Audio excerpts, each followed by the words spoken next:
गोली लगी है। मर गया सर। सीने पे गोली लगी है, इसका मतलब किसी ने सामने खड़े होकर गोली मारी है। तो भाई लोग क्या हाल चाल, मैं हूँ तुम्हारा भाई जल्लू भाई, और आज हम देखेंगे फिर से वही शो जिसका नाम है CID। भाई बचपन से ये शो देखता आ रहा हूँ। इतना हाथ तो हैरी पॉटर जादू करते हुए नहीं हिलाता जितना प्रद्युम्न सर बातें करते हुए हिला देते हैं। इतना तो गदर 2 ने रिकॉर्ड भी नहीं तोड़ा जितना दया सर दरवाजे तोड़ देते हैं। इतना तो बॉलीवुड वाले मूवी बनाने में दिमाग नहीं लगाते जितना अभिजीत सर केस सॉल्व करने में लगा देते हैं। बिल्कुल सही कह रहा है। लेकिन उससे पहले अगर वीडियो आए पसंद तो कमेंट में लिख देना वाह भाई वाह, और अगर नहीं आए पसंद तो लिख देना तू भाग जा। तो बिना देरी करे चलो जल्दी से वीडियो शुरू कर लेते हैं। शुरू करो प्रोग्राम। जब इनका कोई क्रिमिनल रिकॉर्ड ही नहीं है तो हम इनके ग्रुप को ढूंढेंगे कैसे? उनको ढूंढने में शायद ये आप लोगों के काम आए। ये तो बाल है साड़ों के। ओहो, तो CID के हाथ में बाल लगाए। और तुम्हें तो मालूम है CID का काम है बाल की खाल निकालना, लेकिन उससे पहले जरूरी है इस बाल की जात निकालना। मैंने इन लाशों के बालों का DNA टेस्ट किया था और DNA टेस्ट के दौरान मुझे पता चला ये दोनों एक ही किस्म के शैम्पू का इस्तेमाल करते थे। कुछ समझे भाई लोग, यानी कि 140 करोड़ की जनसंख्या में जो ये शैम्पू यूज करता है वो सारे शक के दायरे में है। अरे वाह, दिमाग तो बड़ा तेज है तुम्हारा। अरे दिमाग तो तेज हो गई ना, व्हाट्सएप यूनिवर्सिटी का ज्ञान जो ले रखा है इन्होंने। अब इस सीन में देखो CID ऑफिसर को सांप काट लेता है। अब तुम सबको मालूम है कि सांप काट लेता तो इलाज कैसे होता है। अरे नहीं रे, ये इलाज तो पुराना हो गया है। CID ऑफिसर के दिमाग से सोचो। फर्स्ट एड बॉक्स निकालो जल्दी।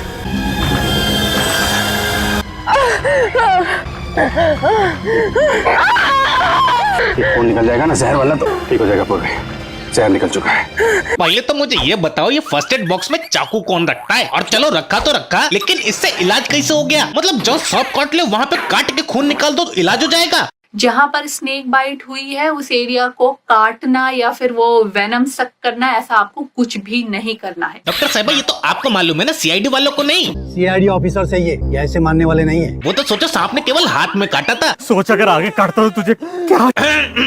छोड़ो छोड़ो। और तुम लोगों ने आज तक पेन केवल इसीलिए खरीदा होगा ना कि तुम लव लेटर लिख सको, लेकिन CID का अलग ही फंडा है। अभिजीत मोर्स कोड में मुझे कुछ बताना चाह रहा है, लेकिन क्या? माय गॉड, किसी ने ब्यूरो में कैमरा और ट्रांसमीटर लगा दिया है। अरे भैया अभिजीत ने पेन से इसे इतनी सारी बातें बता दी, पर कैसे? पता नहीं भाई क्या करे, हमारे प्रद्युम्न सर है ही ऐसे। तिल का ताड़ और एक का चार ना बना दे तब तक इनका खाना नहीं पचता।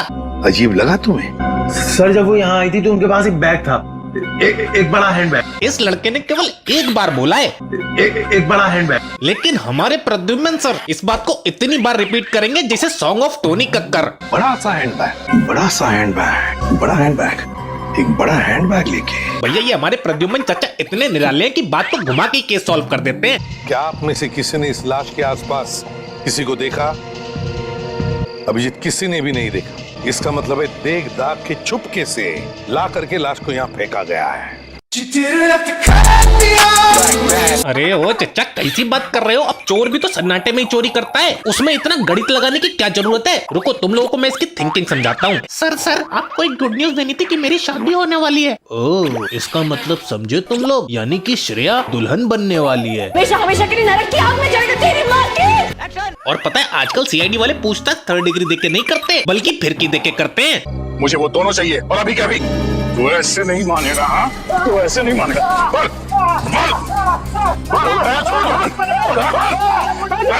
अब इतनी खतरनाक तरीके से इसे जुमली तरैया घुमाया है तो गुंडा तो सच बोलेगा ही ना।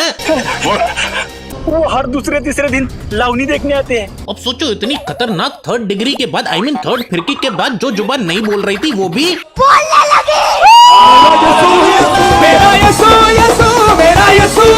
और जितना दिमाग हमारे CID वालों में उतना ही इनके सारे कैरेक्टर में भी है। दिखा मैं देता हूँ, तुलना आप लगा लो। सर ये बच्ची बेहोशी की हालत में है और ये बच्ची मुझे मेरे गाड़ी के डिक्की के अंदर मिली। ठीक है, CID बड़बड़ा रही थी इसलिए मैं इसे आप लोगों के पास ले आया। अबे और रेबड़ी वाले एक बात बता, बच्ची CID बड़बड़ा रही थी तो CID के पास ले आया, तू इस बच्ची को हॉस्पिटल ले जाके CID वालों को भी तो बुला सकता था। और भाई कैरेक्टर से याद आया, इन CID ऑफिसर्स के अगर तुम कारनामे देखोगे तो ऐसा लगेगा जैसे इन्होंने अपनी ट्रेनिंग PUBG के ट्रेनिंग रूम में करी है। तुमने रघु पे गोली क्यों चलाई? और अपनी जान बचाने के लिए मैंने उसके पैर पे एम किया पर गोली उसके सीने में लग गई। क्या बोला तूने? मैंने उसके पैर पे एम किया पर गोली उसके सीने में लग गई। खबरदार कोई हंसेगा नहीं। वो तो अच्छा दीदी टांगों पर निशाना लगा रही थी, गोली छाती में लग गई। सोचो दोनों टांगों के बीच में लग जाती तो। और सीआईडी वाले भी अब बॉलीवुड से बहुत प्रेरित हो रहे हैं, मरने से बिल्कुल नहीं डरते। अब यहाँ देखो कुछ स्मगलर इस पानी वाली बोट पे निकलने वाले हैं, लेकिन तभी एंट्री हो जाती है सीआईडी की और वो करते हैं कुछ ऐसा।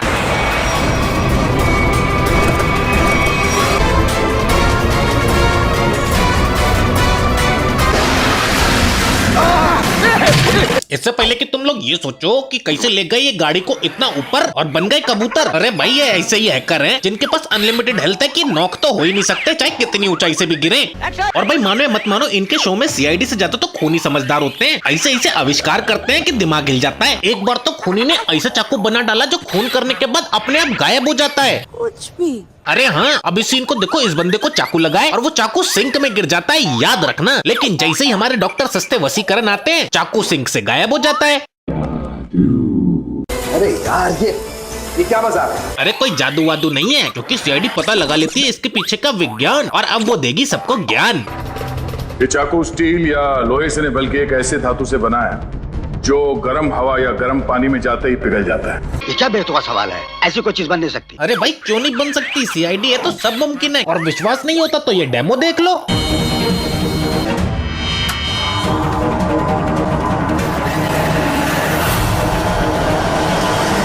तो भाई लोग अब समझे कि क्राइम सीन से चाकू कैसे गायब हुआ। दरअसल वो गायब नहीं हुए बल्कि गर्म पानी में पिघल के बह गए। चलो मैं तुम्हें अब उस धातु का नाम बताता हूँ जिससे ये चाकू बना है, और उसका नाम है अरे जब ऐसा कोई धातु है ही नहीं तो तुम्हें नाम क्या बताऊंगा? वो चूना लगा दिया। और याद रखना सीआईडी से कभी झूठ बोलने की कोशिश मत करना, क्योंकि इनके पास एक ऐसी दवाई है। आप लोग जरा केक खाइए। केक? कैसा केक? ट्रुथ सीरम मिलाया हमने इसमें, सच उगलवाने वाला केमिकल। ऐसा कैसे हो सकता है? साइंस में नामुमकिन कुछ भी नहीं होता है। अच्छा चलो मान लिया ऐसी दवाई होती है, लेकिन एक बात बताओ, उसे केक में मिला के क्यों खिलाना है? बर्थडे पार्टी मना रहे हो क्या? ऐसे ही खिला देते। क्यों सर, मुझे तो पता ही नहीं था। और कभी कभी कुछ लोग मेरे को कमेंट में लिखते हैं, भाई तू सीआईडी का मजाक क्यों उड़ाता है, इतना बढ़िया शो था। अरे भाई मैं ही नहीं, ये खुद भी अपना मजाक उड़ाते हैं। जी होया साहब जी। अच्छा मोहन, ये बताओ कि 2 दिन पहले यहाँ पे क्या हुआ था? तो 2 दिन पहले तो बहुत कुछ हुआ था, और क्रोइन आके पे स्ट्राइक हुई थी और मेरे पड़ोसी का ताऊ मर गया था बेचारा। यहाँ इस ढाबे पे तुम्हारी 3-4 लोगों के साथ कोई बहस, कोई बातचीत हुई थी? अच्छा, तो आप लोग उनके यार हो, मुझसे पंगा लेने आए हो हैं? और आजकल तो भैया हमारे सीआईडी वाले किसी से भी लड़ लेते, चाहे वो इंसान हो या ना। एक बार एक टूरिस्ट का ग्रुप शार्क देखने के लिए समुद्र में गया था, लेकिन शायद वो मुंह दिखाई लेके नहीं गया था, इसलिए शार्क उन पर हमला कर देती है और तीनों को मार देती है, जिसकी इन्वेस्टिगेशन करने सीआईडी की टीम आती है। फिर जैसे ही सीआईडी टीम इन्वेस्टिगेशन के लिए समुद्र में जाती है, शार्क उन पे भी हमला कर देती है।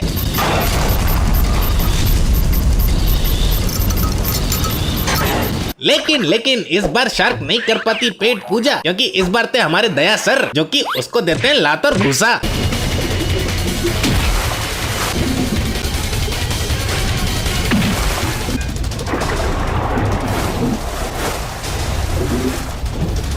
बस अब यही देखना तो बचा था, एक इंसान शार्क से लड़ रहा है और उसको हरा भी दे रहा है। बेचारी शार्क भी सोच रही होगी इतना छोटा पहले कभी नहीं हुआ होगा। वैसे अगर सीआईडी में अपने दया सर है तो लॉजिक की उम्मीद मत करना, क्योंकि ये कुछ भी करते तो प्रोफेशनल into 100 करते हैं। अब यहाँ देखो दया सर एक बाइक राइडर का बाइक से पीछा कर रहे हैं, तभी बाइक राइडर बाइक को एक बिल्डिंग से दूसरे बिल्डिंग पे टपा देता है।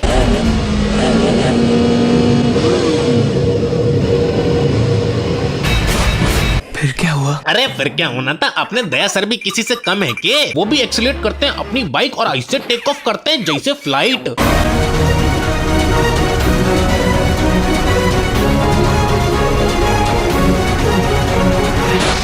हे भगवान, ये सीआईडी वाले तो लग रहा है एक दिन सबका करियर खा जाएंगे। ये ऐसी चीजें सीखते कैसे हैं? और चलो सीखते भी हैं तो ये सीआईडी में क्यों आते हैं? भाई साहब ये किस लाइन में आ गए आप? और जो भी काम असंभव होता है ना, सीआईडी उसे कैसे भी संभव कर देती है। अब यहाँ देखो, गुंडों ने पूरी सीआईडी टीम को बंदी बना रखा है और अभिजीत को क्रॉसबो से तीर मार देते हैं। अब सारे बंदे लटक के मरने ही वाले थे, तभी अभिजीत सर कुछ ऐसा करते हैं।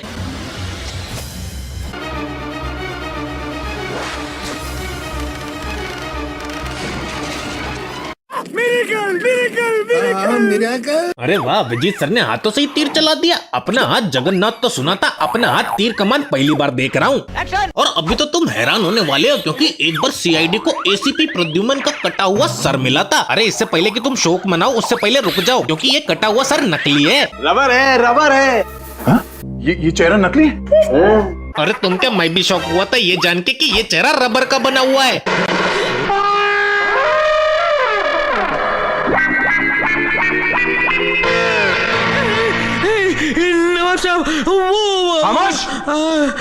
और सच बता रहा हूँ, पहले तो ये शो फिर भी ठीक था, लेकिन धीरे धीरे इसे टिपिकल बॉलीवुड मूवी का रूप दिया जा रहा था, फालतू की लव स्टोरी घुसा के।